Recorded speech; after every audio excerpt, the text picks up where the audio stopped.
نیم مړاوې مړاوې نیم تازه دی، ګلاب دوه قسمه دی، ماته د یو حسن را کړی عذاب دوه قسمه دی. کله د ډېر څه پکې لاړ شي، کله لږ غوندې څه د محبت د زکاتونو نصاب دوه قسمه دی. څنګه ممکنه ده چې تا ته مې ضمیر نه ښایي، څنګه ممکنه ده چې تا ته مې ضمیر نه ښایي، ته ما ته ګوره زما سترګې دې تصویر نه ښایي. مونږ به هم د خپله وسه ګذره کوو، خو مونږ به هم د خپله وسه ګذره کوو، خو حسن دې هم کرامتونه لکه پیر نه ښایي. که د ستا خوښه وي نو داسې به جامد شمه چې که د ستا خوښه وي نو داسې به جامد شمه چې وینه به ودرېږي رګونه به بهیر نه ښایي. ځینې کیسې به ستا په شانې زورور پټوي، ځینې کیسې به ستا په شانې زورور پټوي، ځینې خبرې به زما غوندې فقیر نه ښایي. دا عینې خو ماتول غواړي ناصر وزیره، دا عینې خو ماتول غواړي ناصر وزیره، دا عینې خو په رنګونو کې توفیر نه ښایي، دا عینې خو په رنګونو کې توفیر نه ښایي. السلام علیکم قدرمنو، متوهر منګل یم د ځلان ستوري خپرونې نه په دغه تمه، په دغه هیله چې روغ جوړ به یې، صحتمند او خوشحال به یې. قدرمنو، د نننۍ خپرونې خوږ میلمه سره د زیلابنو معروف ادبي شخصیت شاعر مترجم پروفیسر نصیر وزیر صاحب سره نستی کوي. دنه به موږ پوښتنې هم کوو او خوږه خوږه شعرونه به هم ترنه اورو. نصیر وزیر صاحب، ستاسو ډېره زیاته مننه کوم چې قیمتي وخت به موږ ته راکړو او ځلان ستوري کې هرکلی او ډېره زیاته مینه ومنه. ډېره مننه مطهر صاحب، تاسو هم ډېره مننه کوم او د TNN چینل په واسطه ټولو کتونکو ته سلامونه او احترامات هم وړاندې کوم او ستاسو د چینل هم ډېره مننه کوم چې ما ته مو دعوت راکړو او زما میلمه کړم. ډېره مننه. خوشحال اوسئ. ډېره زیاته مننه کوم. نصیر وزیر صاحب، دا راته ووایه چې ژوند مو څنګه روان دی؟ ژوند خو الحمدلله ډېر ښه روان دی، خو بس نن سبا د کرونا ماحول هم دی، دا وبا ده، نو د دې مسلې هم شته دي، خو بهرحال ژوند ډېر پرامن او خوشحال دی. مننه. ډېره زیاته مننه. نصیر وزیر صاحب، راځو به یو څو پوښتنې به هم کوو، ورسره تا نه شعرونه هم واورو. دا راته ووایه چې تاسو د کتاب دپاره څه لیکل کړي، یا څه کتابونه م راغلي یا څه مخکې را ده ورته شته دی او که؟ بلکل، زما یو کتاب خو چاپ شوی دی، د خاموشۍ شور په نوم سره یو کتاب زما چاپ شوی دی او نور هم موجوده تقریبا زما 4 کتابونه چې هغه ناچاپ پراته دي او انشاءالله هغه به هم په ډېر زر د چاپ په هغه سینګار شي. ډېره زیاته مننه. منتظر یو ورته الله دې وکړي چې په خیر سره راشي او زموږ لاسونو ته هم راورسېږي. نصیر وزیر صاحب، د خپل ژوند په اړه څه داسې خبرې چې نن سبا تاسو څه کوئ، کوم ځای کې او څه مصروفیاتو کې، لږ دغه هم راته ووایئ. بلکل، زه خو نن سبا د ګورنمنټ پوسټ ګریجویټ کالج کوهاټ کې د انګلیش لیکچرر یم او هلته ټیچینګ هم کوم او بس د ادبي او تخلیقي کارونه هم کوم.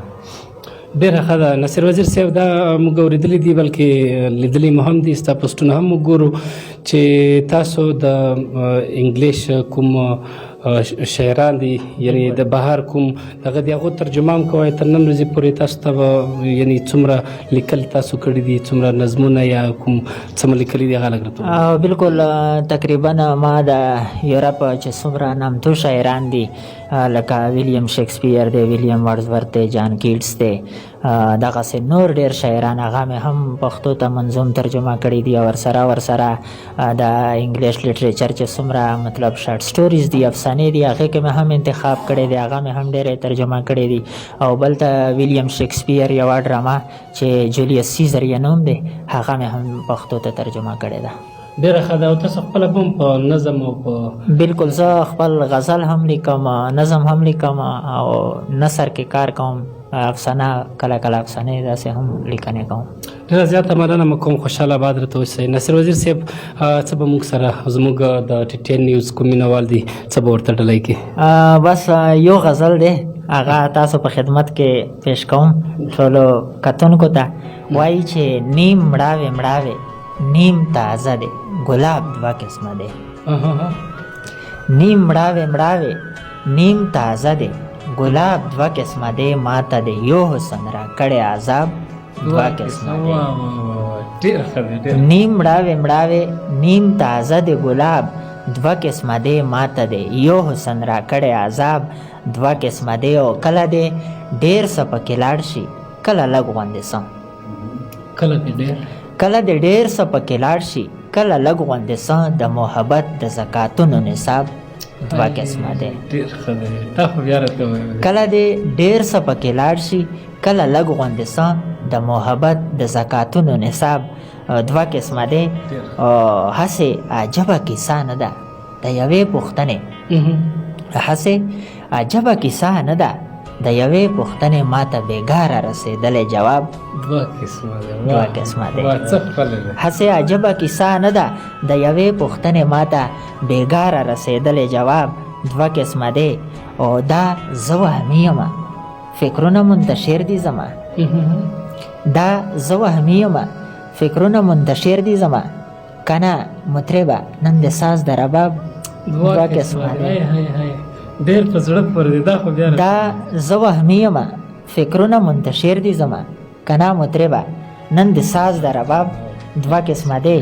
او د دوه رنګیز رومال خواهش مې شو په زړه کې پیدا، د دوه رنګیز رومال خواهش مې شو په زړه کې پیدا. او لکه چې ستا په مخ خور شوی نقاب دوه قسمه دی. د دوه رنګیز رومال خواهش مې شو په زړه کې پیدا، لکه چې ستا په مخ خور شوی نقاب دوه قسمه دی. او تا ته چې ګورم نو جوړیږي زما دوه ذهنونه، تا ته چې ګورم نو جوړیږي زما دوه ذهنونه، لکه چې ستا په غېږ کې ایښی کتاب دوه قسمه دی. مننه. کله خو هر څه په هوا کړي کله رو ناصره، کله خو هر څه په هوا کړي کله رو ناصره، سترګې هم دوه دي او د سترګو سیلاب دوه قسمه دی. ډېره مننه، ډېره مننه. ډېره زیاته مننه نصیر وزیر صاحب. ته خو د ډېرو ژبو ترجمې دغه کړي دي، ما خپله ستا په ایډه کې یو څه دغه کړي وو. د ویلیام شکسپیر چې د یورپ قومي شاعر دی، د هغه تاسو څه ترجمه کړي دي چې موږ ته ووایې؟ بلکل د ویلیام شکسپیر یو نظم دی، د هغه ما پښتو ته منظوم ترجمه کړې ده، نو هغه غواړم چې تاسو سره شریکه کړم. وایي چې زما اشنا زما په مرګ باندې صابر اوسېږه، زما اشنا زما په مرګ باندې صابر اوسېږه، مرګ به بیخي هم ما سره څه ګذرا نه کوي. او زما په فن باندې زما غوندې شاکر اوسېږه، زما یادونه به له تا نه کناره نه کوي. زما اشنا زما په مرګ باندې صابر اوسېږه، مرګ به بیخي هم ما سره څه ګذرا نه کوي. زما په فن باندې زما غوندې شاکر اوسېږه، زما یادونه به له تا نه کناره نه کوي. او ته به دا وګورې چې کله مې نظر کړې په فن، ته به دا وګورې چې کله مې نظر کړې په فن، ما په نظمونو کې په تا باندې شیندلې د روح. او د خاورو حق دی چې په خاورو کې شي خاورې بدن، او ډېر قیمتي دی او ما تا ته در بخلی دی روح. نو څه کتا مې د بدن خاورې بایللې اشنا، زما بدن به داسې ښکار شي د چینجو په ځمکه، لکه ډران چې ګزار ورکړي چا ته غلی اشنا. او سپکه کیسه د نور یې مه یادوه یاره ځکه، و زما اساس خو زما روح دی په نظمونو کې دی، هغه خو دا دی که نه یار ستا په لاسونو کې دی. ډېره مننه، ډېره مهرباني. ډېره زیاته مننه نصیر وزیر صاحب. خوشحال راته اوسې، دا راته ووایئ یو پیغام خپلو مینهوالو ته، پښتون ولس ته، زموږ د ټي ټي این نیوز مینهوالو ته څه پیغام به ورکړئ؟ نن سبا چې د کوم ماحول روان دی، خاص کار د کرونا چې کوم دی، دا وبا هم روانه ده، نو ټولو کتونکو ته دا پیغام دی چې هغه د خپل ځان سره ډېر خیال وساتي، ځکه چې وبا خطرناک حد پورې مونږ ګورو چې مطلب خورېږي او خلک ترې مړېږي هم. او بله دا چې د خپلې ژبې مورنۍ ژبې سره د هم ډېره مینه ولري او د خپلې مورنۍ ژبې د زده کړې کوشش ته وکړي. ډېره زیاته مننه. خوشحاله اوسئ. قدرمنو، دا موږ سره و پروفیسر نصیر وزیر صاحب. امید دی چې زموږ دغه خپرونه، دغه مرکه هم تاسو خوښه کړئ. تر بلې خپرونې مو په الله پاک سپارم. د خدای په امان.